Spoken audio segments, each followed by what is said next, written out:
Dare I say it, but modern cameras these days are often too good. When I look at my images, they often appear technically accurate and clinical, but they lack something. They lack the soul of what I remember standing in the location, capturing the images, and also from my days of film photography in the past. So lately, I've been using DxO Filmpack to take the digital edge off my images. And the primary reason for this is that I want to add depth and texture to my images. And so what I'll show today is a series of street and landscape photography images that actually you could use this for any genre you want. And I would demonstrate the capabilities of DxO Filmpack to really enhance your images, both standalone using DxO Photolab 9 and also Photoshop. Please remember, if you find this useful, there is a discount code down in the description below that you can use to get a discount off the software. This applies to the whole DxO range of products. And remember to hit that like and subscribe button. Okay, let's dive into the product.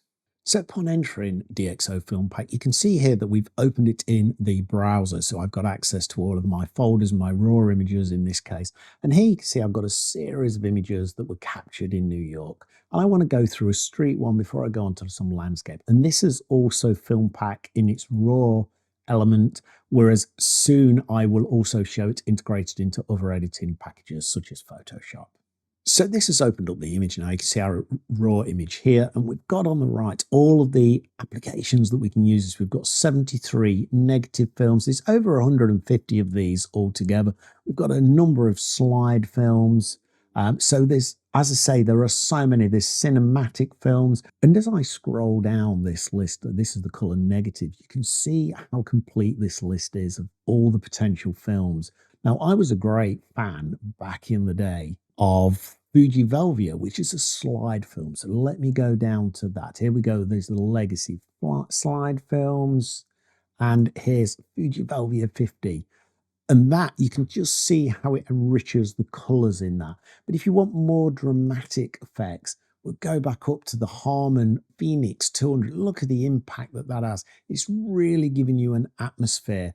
They've also got all of the black and white ones in here as well. So if you're a fan of a certain black and white style of film, here's the Ilford HPS. It really gives you that real sense of depth, and it gives you a little bit of history of the film as well, which I find just absolutely fascinating. So that's it applied to a street. Now let's pick a landscape as well. So let's quickly show you the impact on a landscape photograph. This is just a lighthouse in North Wales. You'll notice now that I can actually just click on favorites. I've actually set up a series of favorites that I like. As I mentioned previously, really love Fuji Velvia. And again, the information is coming up. Love the effect of Fuji Velvia. But you've also got some other ones. I used to use Kodachrome back in the days, and this was really, truly representative. Kodachrome 25 was always one of my favorites as well. And then you've got the old postcard, which is one of their special effects, which you can emulate a special effect. And I'll come on to Time Machine and Time Warp in just 1 second, which is absolutely cool feature. And then also teal and orange, which is one of the cinematic effects that can be created. So as you can see, there's a whole plethora, and it's up to you really to, if you go through the trial, is to just think which one do you want to be applied to your image to give you the effect that you desire. And it's this quick and this simple. And I'm just going to show you Time Machine very quickly, and then we'll go on to integration into third-party editing products. So I thought we'd go back to this one. And I just really want to show you what the Time Machine is. So this is the Time Machine, and it basically demonstrates what the images would look like. It gives you a great history, and it tells you what the matching renderings are for each of these.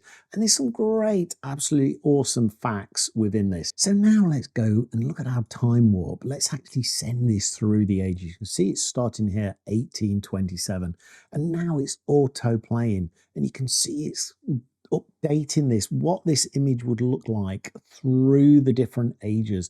And I think this really applies because within the context of this photograph, there's really nothing that gives it away as a very modern image. You've got an oldish vehicle in there, you've got the Empire State Building, but you can actually control this. As you can see, I can go back in time, I can pause it, I can go through the ages.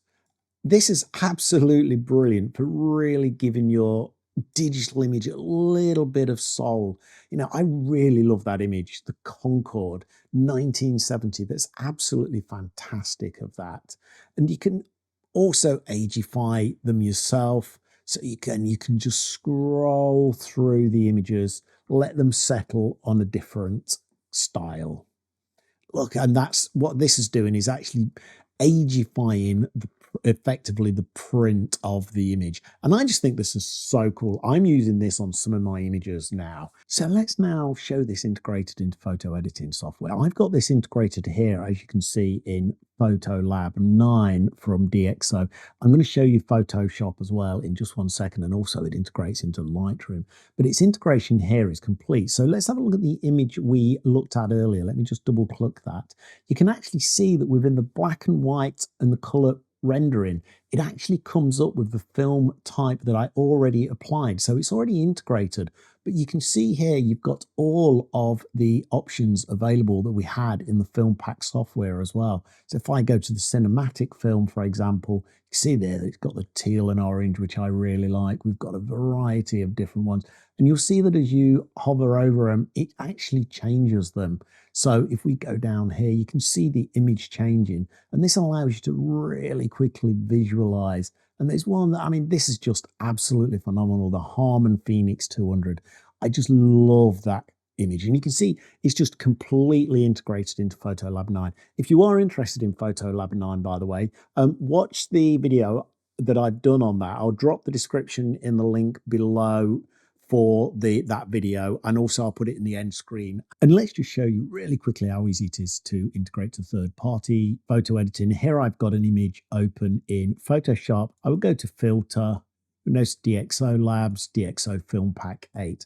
Currently using Filmpack 8, return to Photoshop, and it will close the window. It's opened it on my other monitor. I knew it would do that. So let's bring it up here so we can see that. You can see that I've got the image open in Filmpack now. I simply apply Fuji Velvia to close it. As you can see, I could switch that off, but I quite like those fun facts. So it's applied the Fuji Velvia 50 for me, and now I just return it back to Photoshop, and then I've got full Photoshop capabilities against that. It's that easy and I thought I'd show you how quickly it is to do in Lightroom as well. So you just pick an image, edit in, and then you just pick DxO Filmpack 8, and it will launch the Filmpack 8. You've got options here though, edit a copy with Lightroom adjustments, and just click on edit. That's my preferred way of doing that. So you can see it's created a TIFF file. It's opened it on the other screen. Let's just bring that up, and now you can see that again, I do love Fuji Velvia. You can apply those presets again. Orange and teal cinematic is particularly good. Kodachrome Kodak is really accurate in terms of its color. So if you want to give this a go with your images, please click on the trial link in the description down below, and don't forget the discount code that I've put down there as well, which will get you quite a nice substantial discount on the software. And you don't have to be a film purist to understand what DxO Filmpack can do for your photography. It's about introducing depth and that analog soul into the digital world of photography. So if you want to give it a go and really enhance some of your images, there is a 30-day trial. Follow the link in the description down below, and don't forget I've also put the discount code in the description down below. Please feel free, if you've got any questions, drop them in the comments as well. I always respond to comments on all of my videos, so I will follow up on those. Please remember to like and subscribe to the channel, and also check out these videos next. Thank you very much for your time in watching this video, and until next time, thank you and see you soon.